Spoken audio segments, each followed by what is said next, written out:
Rosita, pero como le digo, me alegra que esté aquí. Bueno, pues quisiera tomar su opinión. Ya usted ha escuchado lo que dijo el doctor Ollarte esta mañana y que coincide con la opinión de muchos especialistas que han analizado ya la sentencia que se le puso a diario El Universo. La primera y la más preocupante es que esto sienta un precedente funesto para la prensa porque se establece la censura previa. Es decir, que de ahora en adelante ningún editorialista, ninguna persona que participe en un medio de comunicación y ningún periodista podrá hablar libremente sin ahora sí tener encima a los dueños de los medios o a los directivos de los medios. Censura previa. Muy buenos días, muchísimas gracias por esta invitación. Y sí, lo importante es que podamos debatir, incluso hasta discrepar, pero siempre desde el respeto. No es correcto o correctamente apreciado esta interpretación de decir que existe censura previa por esta sentencia. Al contrario, esta sentencia alcanza por primera vez en la historia del Ecuador toda la magnitud que debe tener la libertad de expresión. Ha existido tanta libertad de expresión que tienen derecho a injuriar. Si quieren, calumnian, injurian, pero eso sí, existe por legislación y por ley, y ya existe un precedente de que se injurian y calumnian, pueden ser sentenciados por haber cometido un delito.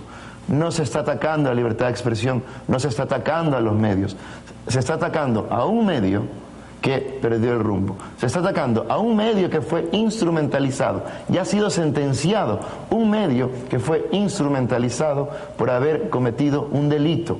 Y no estamos hablando de una acusación o de afirmaciones vertidas respecto al ejercicio del cargo. Hay que recordar que la injuria que se ha vertido sobre el economista Correa es la peor que existe en el mundo. Se le acusa de asesinato, se le acusa de haber cometido delitos de lesa humanidad. Es decir, no se habla bajo ningún momento de que se ha denunciado algún escándalo de corrupción, ni mucho menos. Se ha hecho una acusación gravísima al economista Correa. Abogado, pero digamos el cuestionamiento no es en contra de que se estudie, se analice, se procese y hasta se sancione una calumnia, una injuria calumniosa, como usted argumenta, habría cometido el editorialista Emilio Palacio. El cuestionamiento aquí es que esa responsabilidad que es personal del periodista y que le pone su nombre y apellido a su artículo y a su opinión, se haga extensiva a los dueños de los medios y al mismo medio de comunicación. Ahí es donde está, digamos, el cuestionamiento hacia la libertad de expresión y el peligro para que de aquí en adelante los medios que no quieran ser, digamos, sancionados o procesados como ha ocurrido con Diario El Universo, entonces ahora sí van a decir, ¿sabes qué, editorialista? Primero me pasas el texto de tu opinión, pasa por mi censura y si estoy de acuerdo contigo y considero que eso no tiene ningún peligro para el medio, se publica. Si no, no. ¿Eso es censura previa? Sí, eso es censura previa y eso es lo que ha existido en El Universo. Tengo aquí, y discúlpame, solo leo una de sus cartas de rectificaciones. Curiosamente se llama Gutenberg, que fue una carta que nosotros enviamos porque en un artículo nos injuriaron y habían dicho información falsa. En la carta de rectificación que nosotros enviamos, ellos publican lo siguiente: recibimos una carta del abogado Gutenberg que no reproducimos íntegramente por las injurias que contiene contra este medio de comunicación. Es decir, ellos practican censura previa.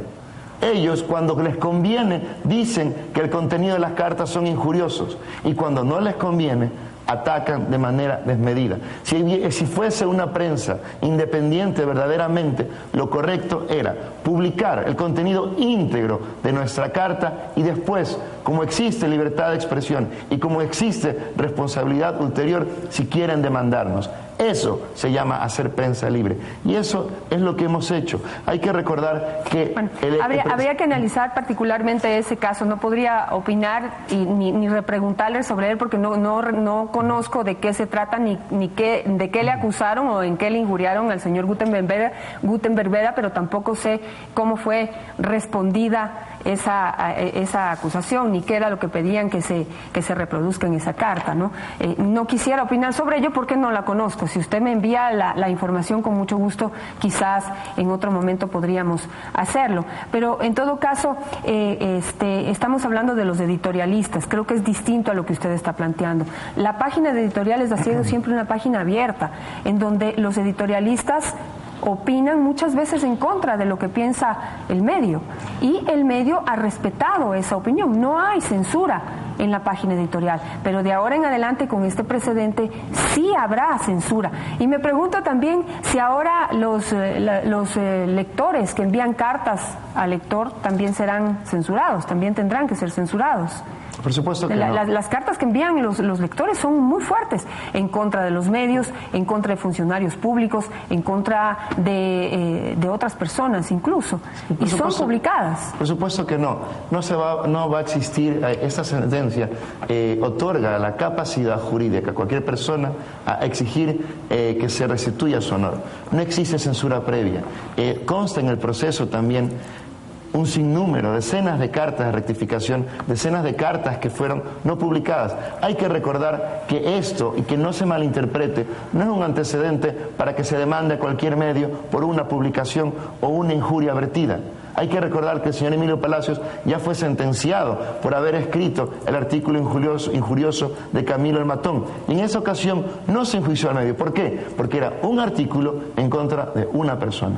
En este caso se han reunido todos los requisitos del artículo 42 para que exista autoría coadyuvante. ¿Por qué? Porque el medio ha hecho suya la política de opinión y la política noticiosa de atacar de manera sistemática, como fue probado en el proceso, en más de cientos editoriales, notas de prensa, falsa información, que se publicó a través de su medio, en realizar un ataque sistemático en contra del economista Correa. Y esto pasa en todo el mundo. Vemos cómo en Londres, publicado por el diario El Universo, usted, y las pruebas que usted ha presentado, es decir, titulares de noticias en donde también se injuria al presidente. En donde se da noticia falsa, en donde se tergiversa la noticia. Es decir, no estamos, si bien el delito se consuma por el artículo no a las mentiras, estamos hablando que llevamos 2 años de un ataque sistemático. Desde que se presentó la querella, y que se recuerde, día a día el economista Correa ha sido víctima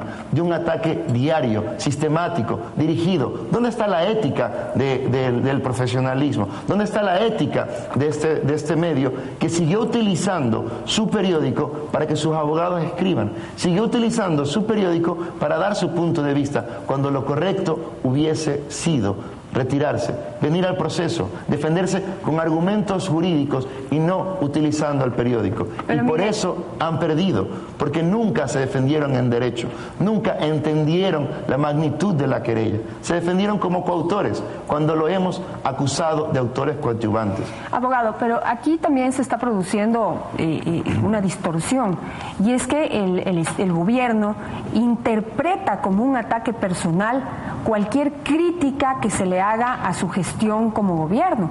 Y ese ha sido el papel de la prensa, y debería y debe ser el papel de la prensa, no solo en este gobierno, lo fue en los gobiernos pasados y lo tendría que seguir siendo en los gobiernos futuros. Es decir, una prensa crítica a la gestión del gobierno. Exacto, ¿sí? Usted lo ha dicho. Ese es el papel. Exacto. El problema aquí es que el gobierno, muchas de esas noticias y de esas investigaciones que se publican, las interpreta como un ataque personal, como un ataque político, y ha puesto a la prensa en un lugar que no le corresponde, que es el de la oposición. Ante la falta de oposición, entonces hoy la prensa ocupa ese injusto lugar. Les digo, porque no queremos estar en la oposición, ni somos de la oposición, pero sí queremos ser una prensa crítica. ¿Qué opina de eso y qué hacemos entonces al respecto? Y usted lo ha dicho, crítica respecto a la gestión. Acusar de asesinato, acusar de crímenes de lesa humanidad, no es ser crítico con la gestión. El señor economista Correa, por muy presidente que sea, es un padre de familia, es un hermano, es un hijo, y usted no puede acusar a nadie de haber cometido delitos de lesa humanidad. Que no lo olvide la ciudadanía. Los crímenes de lesa humanidad son los peores calañas de crímenes que puede cometer una persona en contra de otra. Pero, abogado, usted, discúlpeme, por favor, usted lo dice también, que ustedes se han colocado en una oposición, ¿verdad?, que se han visto obligados, cuando esto no debería ser así. Ese fue el problema del diario El Universo. Perdió el rumbo. Se dedicó a injuriar, se dedicó a criticar. Sus directivos incrementaron el sueldo, y consta en el proceso, por eso lo digo, al señor Emilio Palacios